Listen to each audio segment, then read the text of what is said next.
Good morning. हमने इससे पूर्व की क्लास में ज्योग्राफी का दूसरा लेसन जिसका नाम है पृथ्वी की उत्पत्ति एवं विकास और इसके संबंध में कुछ सिद्धांत या परिकल्पनाएं दी गई है कि पृथ्वी की उत्पत्ति किस प्रकार से हुई। तो इसके संबंध में हम एक दूसरा आरंभिक सिद्धांत जिसे हम एक तारक सिद्धांत या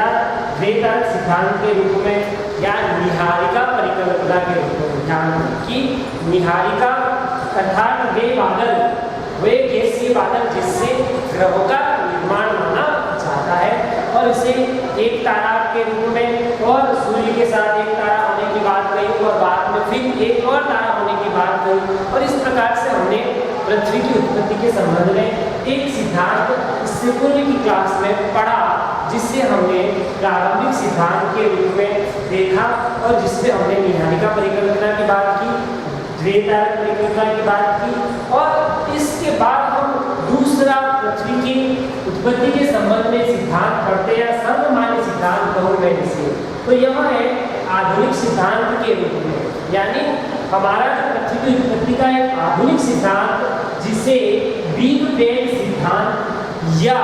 विस्तारित ब्रह्मांड परिकल्पना, ध्यान रखें बहुत मस्त और सरल है, याद भी तुरंत आपको हो जाएगा, थोड़ा सा ध्यान से आप सुनेंगे कि आधुनिक सिद्धांत पृथ्वी की उत्पत्ति के संबंध में जो है उसका नाम है बिग बैंग सिद्धांत। बिग का मतलब होता है बड़ा और बैंग का मतलब होता है विस्फोट। ध्यान रखें कि वह थ्योरी अर्थात जिसमें एक बड़ा विस्फोट हुआ और उस विस्फोट के माध्यम से क्या हो गया, विस्तारित ब्रह्मांड परिकल्पना अर्थात ब्रह्मांड का विस्तार हुआ और ब्रह्मांड के विस्तार से ही ग्रहों का निर्माण हुआ, ऐसा माना जाता है इस सिद्धांत के अनुसार। अर्थात पृथ्वी की उत्पत्ति के लिए हमने निहारिका परिकल्पना पढ़ी पर साथ में हमने देखा कि वैज्ञानिकों ने इसको सिद्ध करने के बाद भी यह देखा कि ग्रहों की उत्पत्ति से पहले हम ब्रह्मांड की उत्पत्ति के संबंध में कुछ बातें जान लें, क्योंकि यहाँ हमारे जो ग्रह हैं उनकी उत्पत्ति ब्रह्मांड में हुई थी, इसलिए ब्रह्मांड की उत्पत्ति के संबंध में सबसे पहला सिद्धांत आता है या आधुनिक सिद्धांत आता है जिसका नाम है बिग बैंग सिद्धांत या इसे विस्तारित ब्रह्मांड परिकल्पना भी कहें। अब बात क्या है इसके अंदर, इसके बारे में हम कहेंगे। हमको याद आता है कि यह 1920 में एडविन हबल नामक एक वैज्ञानिक हुए, उन्होंने प्रमाण दिए कि ब्रह्मांड में यानी उन्होंने कुछ ऐसे बातें ऐसे स्पष्ट प्रमाण सबूत दिए कि ब्रह्मांड का विस्तार हुआ और उन्होंने ये कहा कि जैसे जैसे समय बीत रहा है आकाश गंगाएं एक दूसरे से दूर हो रही है। अब सबसे पहली बात तो आपको ये पता होनी चाहिए कि आकाश गंगा किसे कहते हैं। आकाश गंगा एक किसे कहते हैं, तो आपको याद रखना है तारों के समूह को, किसके समूह को, तारों के समूह को ही आकाश गंगा कहते हैं। तो इन्होंने क्या कहा कि एडविन हबल ने प्रमाण दिए कि ब्रह्मांड का विस्तार हो रहा है और समय के साथ साथ क्या हो रही है, आकाश गंगा अर्थात तारों के जो समूह है वह एक दूसरे से दूर हो रही। और इसको समझाने के लिए उन्होंने एक प्रमाण दिया या एक हम प्रयोग करके देखें इनकी इस बात का प्रयोग। उन्होंने कहा कि एक गुब्बारा ले लिया हमने और गुब्बारे के ऊपर हम छोटे छोटे क्या कर देते हैं, इस प्रकार से बैरी से शाही से क्या कर देते हैं, बिंदु कर देते हैं या पॉइंट लगा देते हैं। और जब हम उस गुब्बारे में हवा भर के उस गुब्बारे को फुलाते हैं तो आप देखते हैं कि ये जो बिंदु जब उसको फुलाने से पहले क्या थे, पास में थे और जब उसमें हवा भर जाती है तो जिस प्रकार से वह दूर होते हैं और एक दूसरे से दूर होते दिखाई देते हैं। ऐसा ही प्रयोग करके इन्होंने अर्थात एडविन हबल ने हमें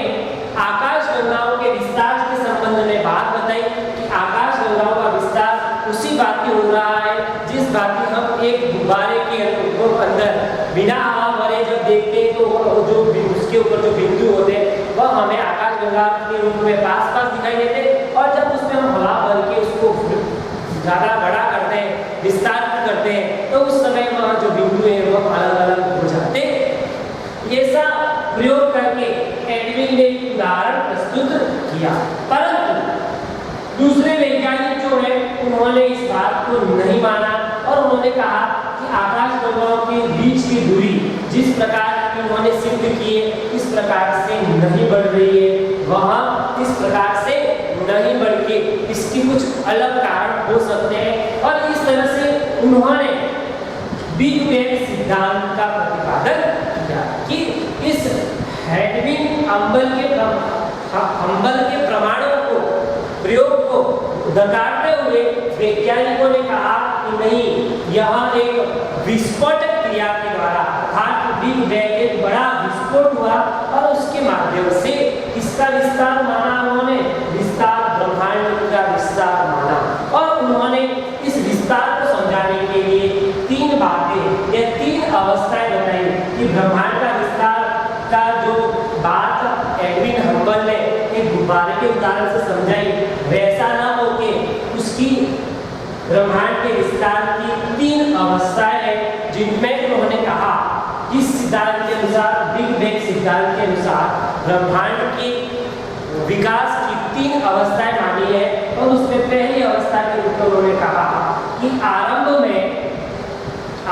में अर्थात ब्रह्मांड के अंदर आरंभ में वे सभी पदार्थ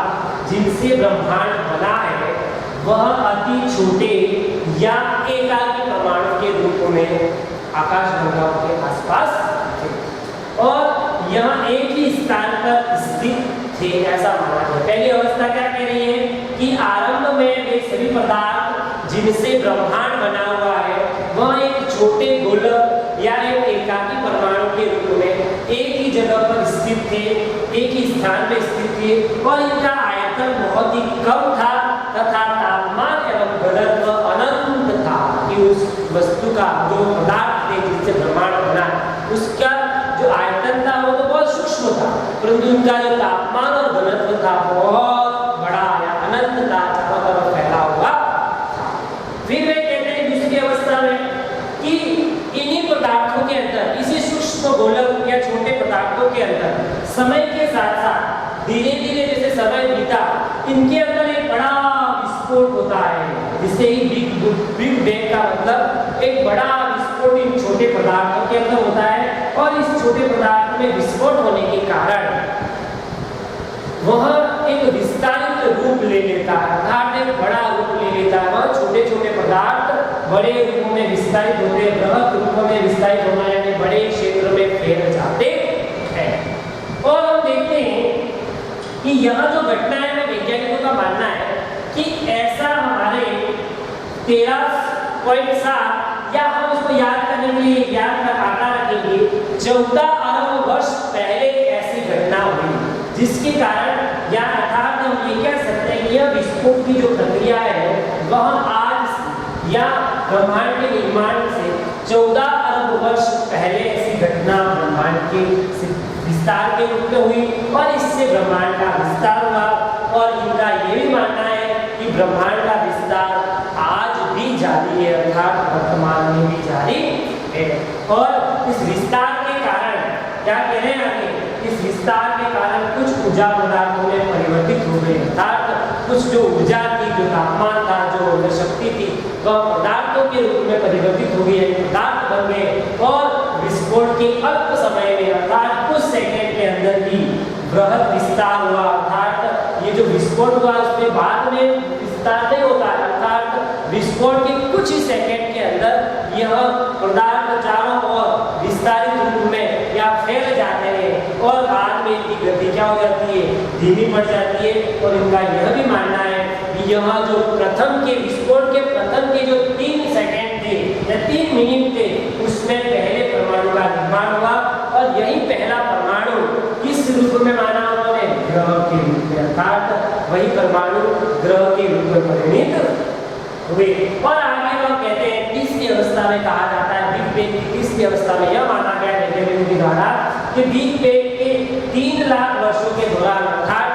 बिग बैंग यानी बहुत बड़ा जो विस्फोट उस छोटे से गोलक परमाणु के अंदर हुआ उसके 3 लाख वर्षों के दौरान तापमान में लगभग 4200 से 4500 केल्विन या डिग्री तक गिरावट आई, अर्थात तापमान में बहुत कमी देखने को मिली। कितने डिग्री तक? 4200 से 4500 डिग्री तक क्या देखने को मिली? कमी देखने को मिली। और इस कारण, इस कमी के कारण परमाणुीय पदार्थ अर्थात परमाणु पदार्थ का निर्माण हुआ। और इस निर्माण के साथ साथ परमाणु पदार्थ का निर्माण होता है तो हमारा जो ब्रह्मांड होता है वह पारदर्शी हो जाता है। पारदर्शी का मतलब इसके आर पार हम देख सकते हैं, इसको हम देख सकते हैं। इस प्रकार का पारदर्शी ब्रह्मांड हुआ। कारण क्या था? परमाणुमय पदार्थों के निर्माण से ब्रह्मांड पारदर्शी हो गया। और इस तरह से हमारे बिग बैंग सिद्धांत की ये तीनों अवस्थाएं, पहली अवस्था में हम देखते हैं कि सभी छोटे पदार्थ थे जो एकाकी परमाणु के रूप में थे, एक ही स्थान में थे, आयतन सूक्ष्म था, तापमान और घनत्व अनंत था। दूसरी अवस्था में हम देखते हैं कि इसमें विस्फोट होता है। विस्फोट होने से इसका बृहद रूप में विस्तार होता है। वैज्ञानिकों ने इसे 14 अरब वर्ष पहले की घटना बताई और ब्रह्मांड का विस्तार आज भी जारी है। तो उस विस्फोट के समय कुछ ऊर्जा पदार्थ एक पदार्थ के रूप में परिवर्तित हो गए और विस्फोट के अल्प समय में ही बृहद विस्तार हुआ। और यह बृहद विस्तार 3 मिनट के दौरान हुआ और इसी 3 मिनट के अंदर पहले परमाणु के रूप में ग्रहों का निर्माण हुआ। और आगे तीसरी अवस्था में कहते हैं कि बिग बैंग अर्थात एक बड़े विस्फोट के बाद या बड़े विस्फोट की जो घटना है उसी के 3 लाख वर्षों के दौरान तापमान में लगभग 4200 से 4500 केल्विन या सेंटीग्रेड तापमान में गिरावट आई और परमाणु पदार्थों का निर्माण हुआ। और इन परमाणु पदार्थों के निर्माण के कारण हमारा जो ब्रह्मांड है वह पारदर्शी हो गया। और इस प्रकार से यह ब्रह्मांड की उत्पत्ति का सिद्धांत, जिससे हम हमारी पृथ्वी की उत्पत्ति को भी मानेंगे, तो ब्रह्मांड की उत्पत्ति के सिद्धांत जिसे हम बिग बैंग का सिद्धांत कहते हैं, इसके संबंध में हमको इतनी सारी बातें याद रखती है और आपको ये बिग बैंग सिद्धांत हमेशा याद है। फिर क्या होता है कि ब्रह्मांड का विस्तार हुआ, अर्थात किसके अंदर दूरी हुई? आकाश गंगाओं के बीच में क्या आने लगी? दूरी आने लगी। ऐसा माना कि ब्रह्मांड में, अब यहाँ ध्यान रखिए कि ब्रह्मांड का विस्तार अर्थात इसका अर्थ क्या हुआ? आकाश गंगाओं के बीच में दूरी बढ़ने लगी। अब यहाँ पर आकाश गंगा क्या है? तो आपको ये पता होना चाहिए कि तारों के समूह को आकाश गंगा कहते हैं। तो इस प्रकार से हमारे ब्रह्मांड का विस्तार हुआ। परंतु एक वैज्ञानिक आए जिनका नाम था